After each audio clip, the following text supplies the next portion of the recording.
Hello and good morning, everyone. This is Bob Singh with Smart Studio Circle. Back again today on a fantastic Thursday, February 5th, with yet another poster session. How to lead without overload. So, this is more a function of delegation mastery, building studios that scale without burnout. What practical leadership for studio owners looks like. Let me tell you what this looked like for me, because this didn't just show up as a crisis. It showed up as a fatigue.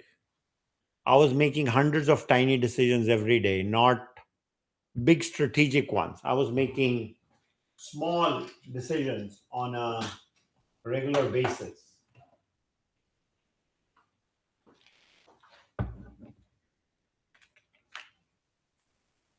Parents followed up, room changes, things that individually felt harmless but collectively drained me. And here's the tricky part: the studios were growing. From the outside, everything looked successful, but inside, growing started to slow everything down because everything had to pass through me. I became the bottleneck without realizing it. The team noticed it before I did. People stopped taking initiative not because they didn't care, but because they were waiting for approval,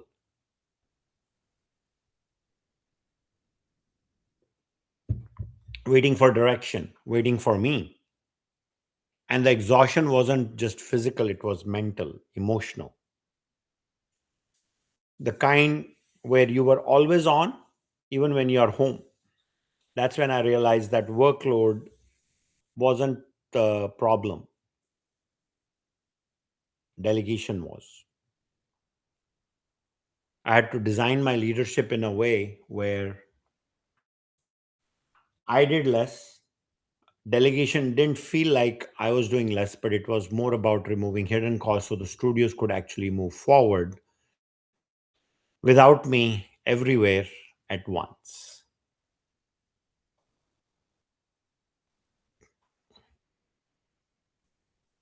So um, I started, then realized I should start working on something that would give an element, right?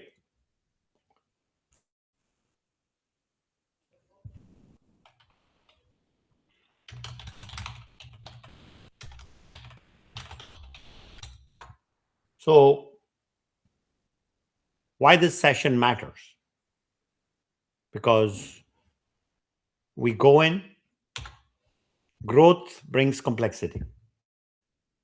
Doing everything by yourself limits leadership. So, today is about leadership, not hustle. If you were here, it's probably because you care deeply about your studio, and caring that leads us to carry too much. So this session is about learning how to lead in a way that's sustainable and not exhausting. Delegation can create leverage, and if you're overwhelmed, that's a warning sign.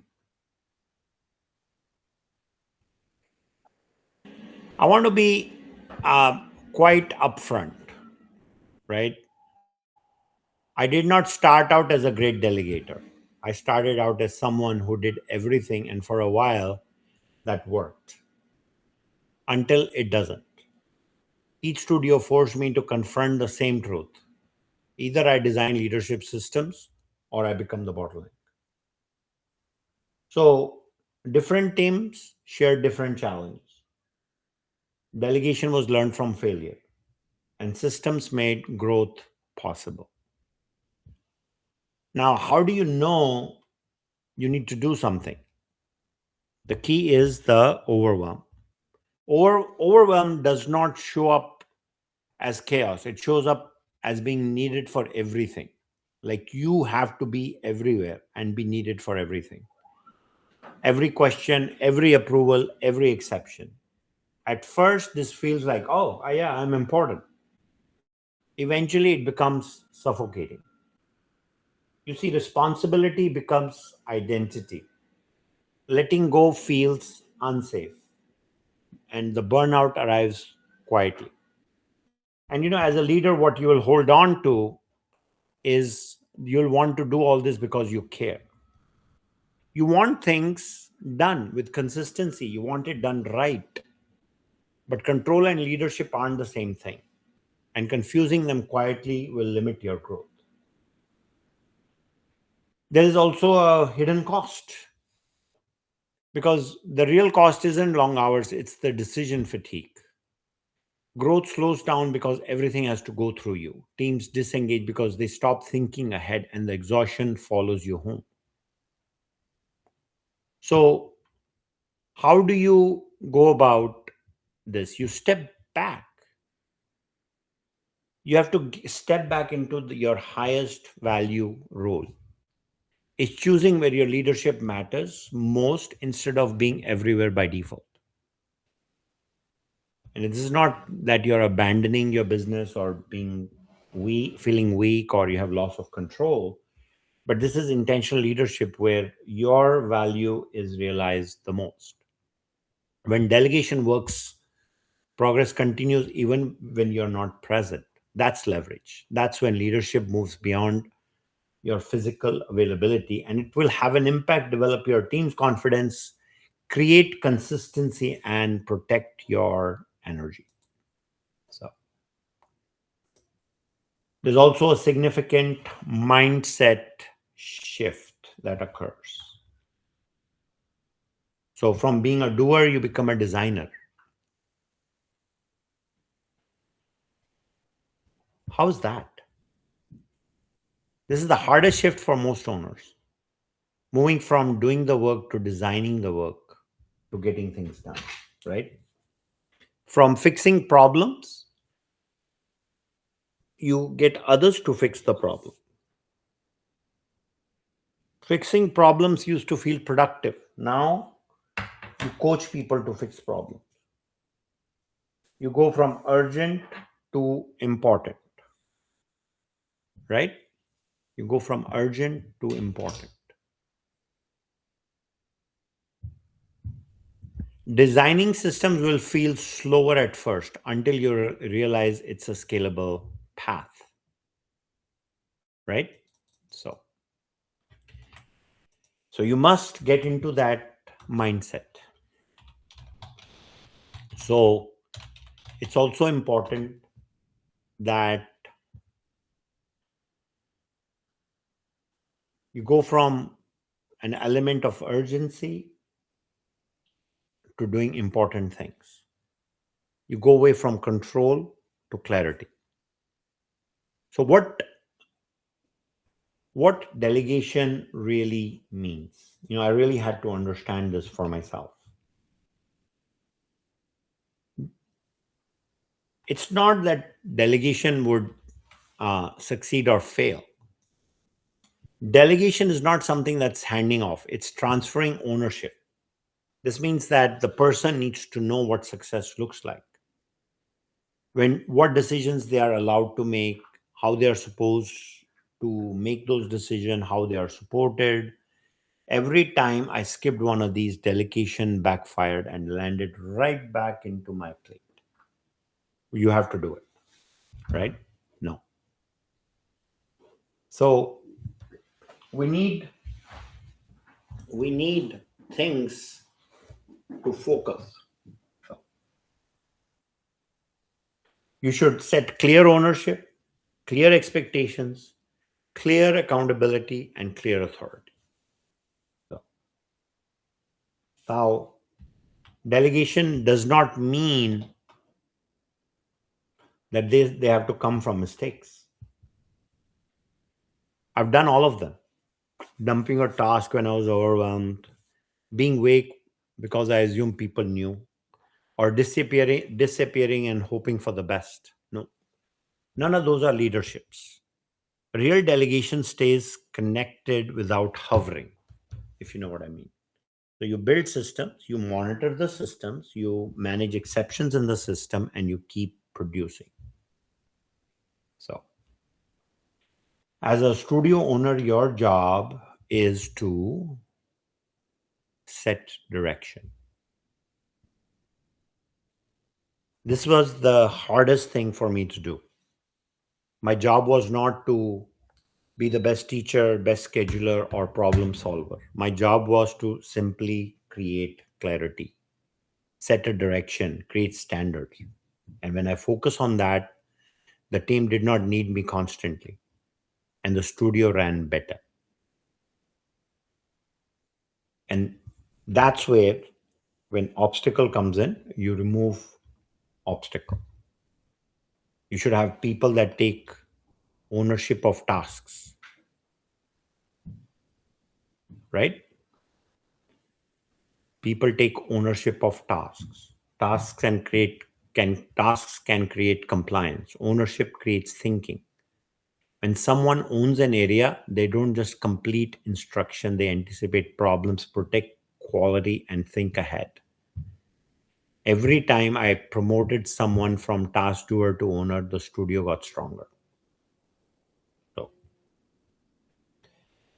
um, so the idea is to create such a culture where people take ownership, think ahead, and protect quality. So,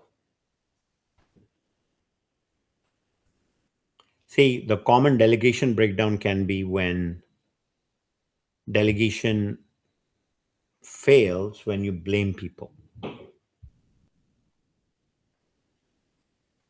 When delegation fails, we tend to blame people. But almost every time, folks, the breakdown was not in the setup. It is missing context, no authority, no feedback loop. Once I started fixing the design instead of the person, things changed fast.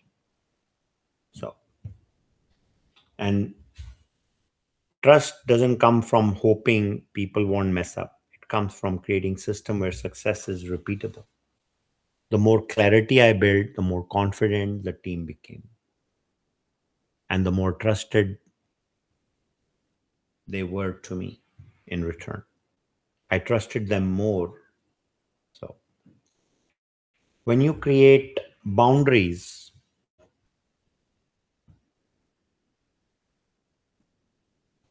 those can enable growth. Really, boundary is not about control, it's about safety. When rules are clear, people relax. When lanes are defined, initiative increases. You see less tension, fewer conflict. And once boundaries are explicit instead of implied, life becomes better. Rules, clarity becomes less stress. Structure creates freedom. Structure can create freedom. Now, if your studio only works when you're present, that is not sustainable. I learned this the hard way. Sustainability means that studio continues to operate well even when I am in another location or in another meeting or taking time off. So,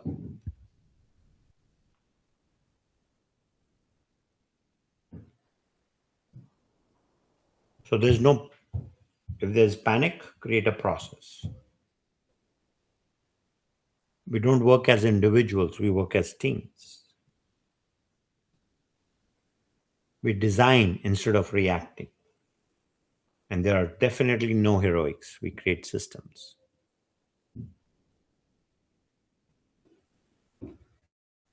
You know, from my book, Finding Your Identity, a Journey, I say leaders tend to struggle when identity is tied to being needed. Studio owners face the same challenge. Delegation forces a deeper question: who are you when you're not the one doing everything? right?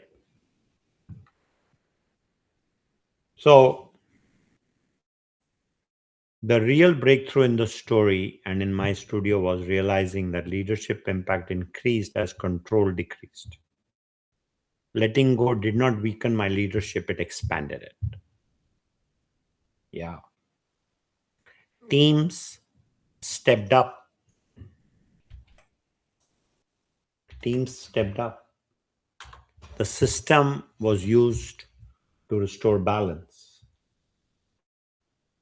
and delegation clarified leadership. So, so now we move on to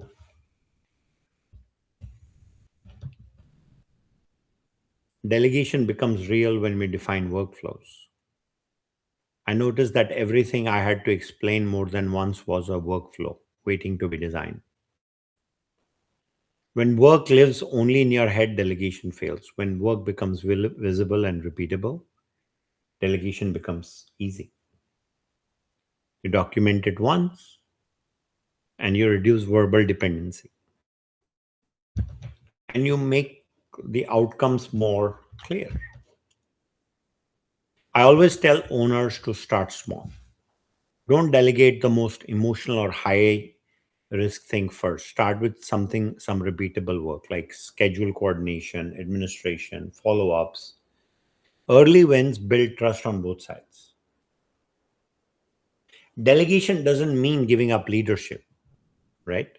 In fact, these are the things only you should hold: vision, culture, hiring. If you delegate these too early, confusion will creep in. The goal is clarity, not absence. So you have to decide what to delegate, and you must keep at the process, right? You must always keep at the process. So we can do administrative tasks, schedule coordination, follow up and reminders, routine decisions can be automated. So, and what you can retain is what is the vision? What's the culture? What's the hiring decision? What are the key relationships that we want to manage? What is the strategic direction? So, and delegation is also developmental. No one jumps straight into ownership, right? You have to walk the ladder with people intentionally. Each step, building confidence, reducing your involvement without sacrificing quality. First, you do, they watch. You do, they help. Then they do, and you watch, and you review, and you help. Then they own, and you coach. That's how the delegation model works. Very simple, right? So then what happens is people are enabled with ownership that enables authority. If you assign responsibility without decision making power, that can be frustrating for everyone. Real ownership means people can make decisions within clear boundaries without asking permission every time. That builds trust. And if you people have to ask permission, then that becomes a problem.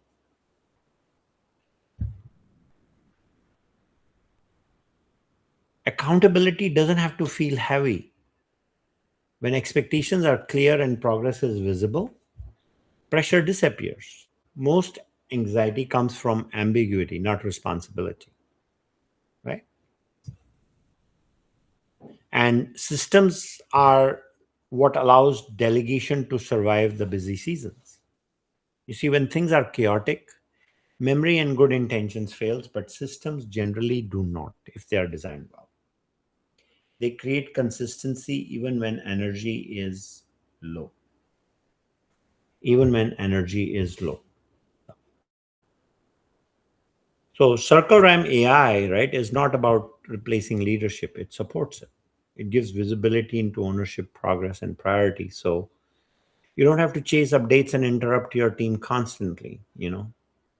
It becomes a AI augmented element. So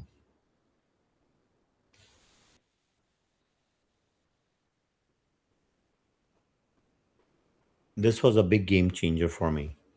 Doing tasks without um, context. When I started adding context, like why this task mattered, what success looked like, execution quality jumped. So context turns tasks into purpose, and having that purpose becomes very, very important. So, and again, uh, if you do micromanagement, that will generally increase anxiety. That will generally increase anxiety. Support and systems reduce anxiety. When I can see progress clearly, I don't feel the urge to check it constantly. And the system and um, the team feels trusted, and I can coach when needed. I can intervene intentionally, right? But the element that is then trusted the most is the process. So,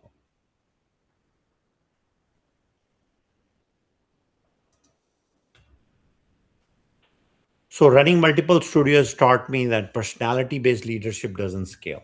What scales is standard systems and shared language. When leadership is consistent, team feel stable even when I'm not physically present there. So,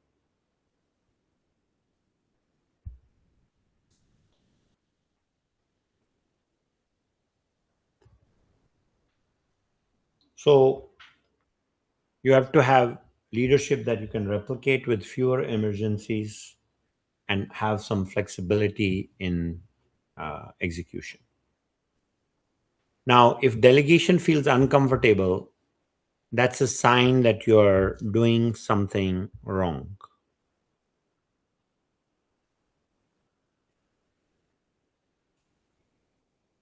It is a sign you're growing, right?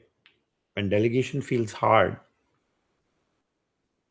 you have to just design the process better. I mean, you're growing. Like if things have to constantly evolve, then that's part of growth. Control feels familiar. It feels safe because of familiarity.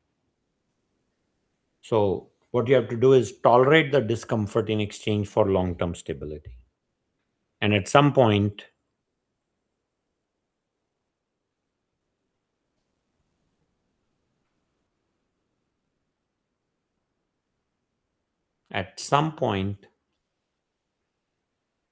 things will become more, things will level off. But if you are constantly uncomfortable and you're working with leadership that requires discomfort and you keep working with it, that becomes your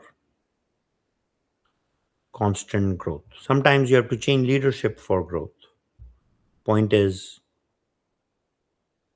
um, you must keep growing and tolerate. This is your resilience. What is a good sign that it's paying off? Staffs are solving problems before they reach you. There's less emotional drain at the end of the day. There are some quiet wins happening in the background, but they are compounding fast. So, right? So, culture, delegation culture is not about what you say, it's about what you allow and let people do. When you give real ownership, you communicate trust, and trust is the foundation of loyalty and pride. Instead of fixing problems, coach people.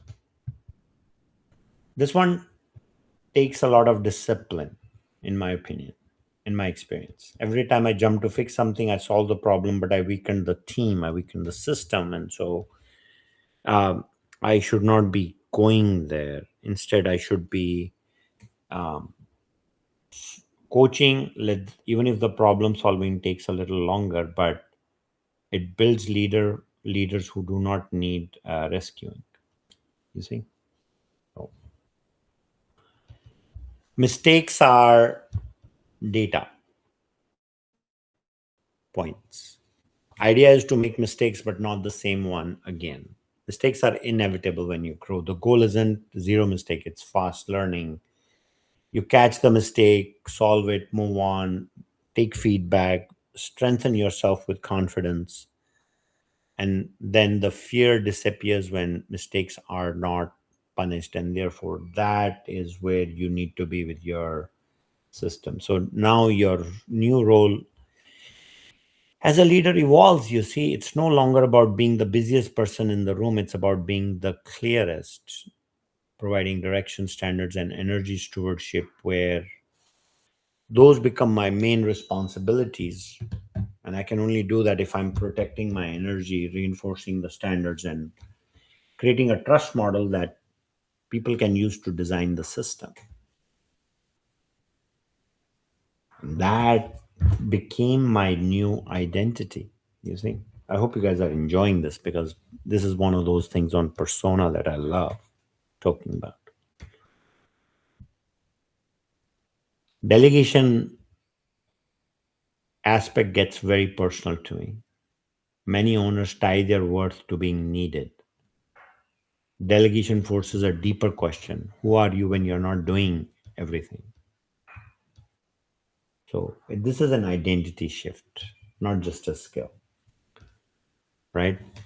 And if you're forced into this by virtue of your business growth, you're very lucky. Please consider yourself very lucky. And don't change everything immediately. Choose the repeated tasks, assign ownership clearly, define success, make it visible. Small, consistent changes transform leadership over time. That's how you start small, but then in the long run, you you're not focusing on short-term relief. You're focusing on longevity. Sustainable leaders last longer, make better decisions, and enjoy what they have built. You see, delegation protects the future you have been working towards.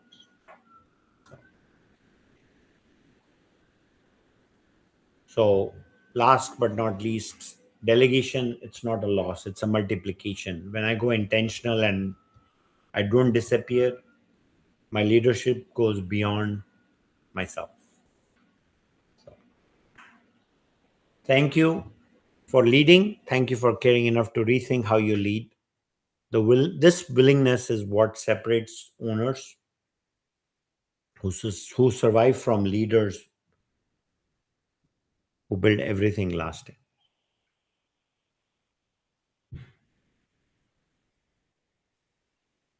So go build systems, trust your team, and lead without overload. Thank you for joining me today. I hope you enjoyed this. And if you have any questions, stick around. I'll see you in the next session. Thank you very much.